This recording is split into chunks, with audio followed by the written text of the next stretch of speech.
Hi, it's Chef Rick, and today I'm making jerk chicken. So we're going to start off with, these are from the supermarket, these are chicken thighs. So we've got the skin on and bone in.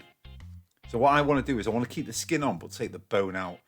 And usually if you buy like the boned or filleted chicken thighs, then they've not got the skin on either, because I really like the skin. So what you'll do is peel off that little excess bit of skin, you'll find the bone.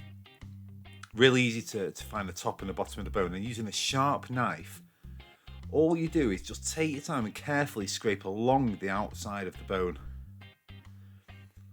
And you can just see you keep cutting away.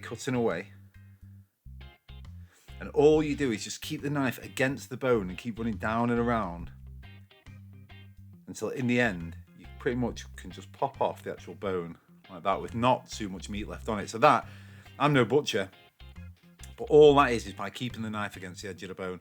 There's one more little piece of kind of connective tissue in there, like cartilage, a really firm bit in there. I would always cut that bit out. And again, you feel it. You feel this piece of thigh with your fingers. And if there's anything hard in there or sharp or any splinters of bone or anything, just cut them out until in the end you've got a really beautiful soft piece of thigh meat with just enough skin covering the whole outside. And that is your chicken all prepped. So now we're going to make the marinade, the jerk marinade. That's a large, what they would call a thumb-sized piece of ginger, which I've peeled. Some Scotch Bonnet chilies with the seeds in and everything. The juice of a whole lime.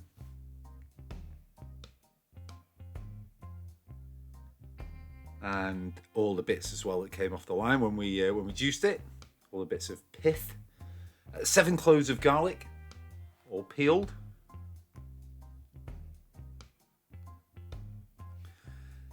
Basically 2 large bunches of spring onions. So all I've done is I've just chopped off the top and then just halved them. Now my blender, you'll see in a minute, it takes a bit of work to get this amount of spring onions kind of all blended up. So I'll start to give it a mix here. And really the best thing to do if you really want a good easy mix is to put the wet ingredients first. So I probably should have put this in first, but this is 3 tablespoons of vegetable oil. And soy sauce, 2 tablespoons of soy sauce. Start giving this a good mix round. This is a slight adaptation of a John Turode recipe. John Turode in England here, he presents MasterChef. He used to do loads of cooking shows. I love him. I think he's an absolutely fantastic chef. I love his style of cooking. This is again a slight adaptation of a John Turode jerk chicken recipe. So yeah, in go the rest of the spring onions. To that, we're going to add a tablespoon of allspice and 3 tablespoons of brown sugar. And start giving that a bit of a pulse with your blender. Because this is just a marinade. That's why you can put things in. You don't need to chop them so finely when you put them in. All you're making is that really thick, beautiful jerk marinade. And I forgot to add a teaspoon of thyme. So that's just some dried thyme. And there you go. So that's the jerk marinade mixing away.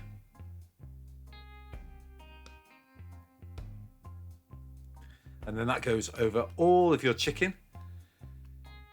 And then you give it a really, really good mix round, a good massage into the meat.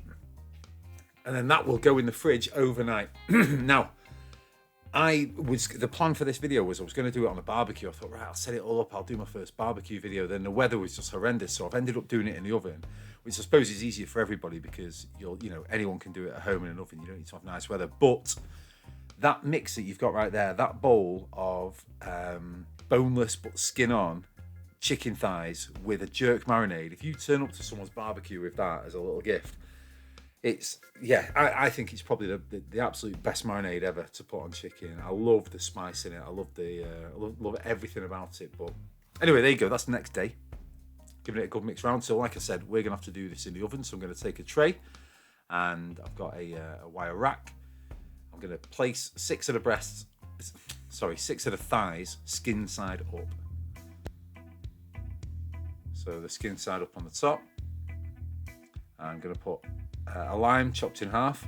And then that goes in the oven. So you're doing it dead hot. So basically about 220 degrees for 10 minutes. And then you turn it right down to 160 degrees for another half an hour. And what that's going to give you is a really nice, lovely, crispy outer coating on the skin. But super soft and lovely, delicious, perfectly cooked, moist thigh meat. So you get that lovely dark colour on and that kind of that jerkiness about them, and that's your jerk chicken done. And again, that can sit in the fridge. That marinated jerk chicken can sit in the fridge for a couple of days. You can put that on a barbecue and do whatever you want with it. Now we're going to make some rice and peas. So for this, we're going to start with some garlic. So 3 cloves of garlic.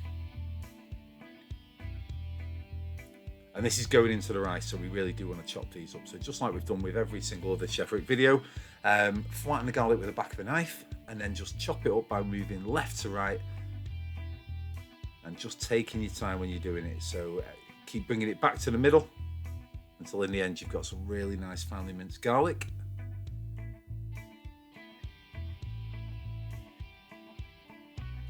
There you go. 1 bunch of spring onions, so it's going to chop off the top, peel off that little very thin outside layer of skin, and then we're just going to chop these as thin as we can. If you've got a mandolin, use that, but otherwise just take your time and chop down thinly with the knife. Whilst I'm doing this, by the way, I will always say, if you like my videos and you're not subscribed, please hit subscribe. It's totally free for you, but it's amazing for me. So thank you in advance if you choose to like and subscribe to my videos. Yeah, there you go. So there's the rest of the spring onion all chopped. And just work our way through it. We're not looking for it to be really finely minced, but just lovely and chopped. So that's a bunch of spring onions. Some basmati rice. So we're going to take 200 grams of basmati rice and we're going to rinse it, going to wash that rice. So the best way to do this, or the easiest way I find, is to just use a sieve and just have it running under cold water, clean cold water coming out the tap. You can always check whether or not the starch is still coming off the rice by putting your hand underneath.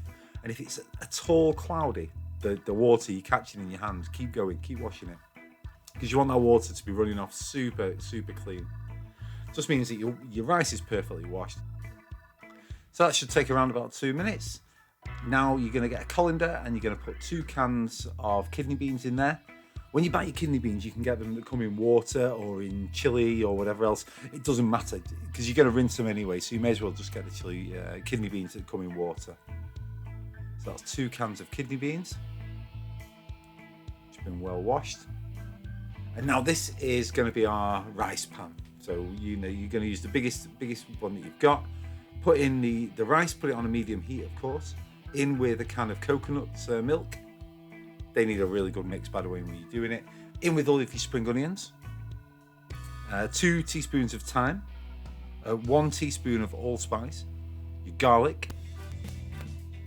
A really generous pinch of salt, about 300 ml of cold water. Give that a good mix around.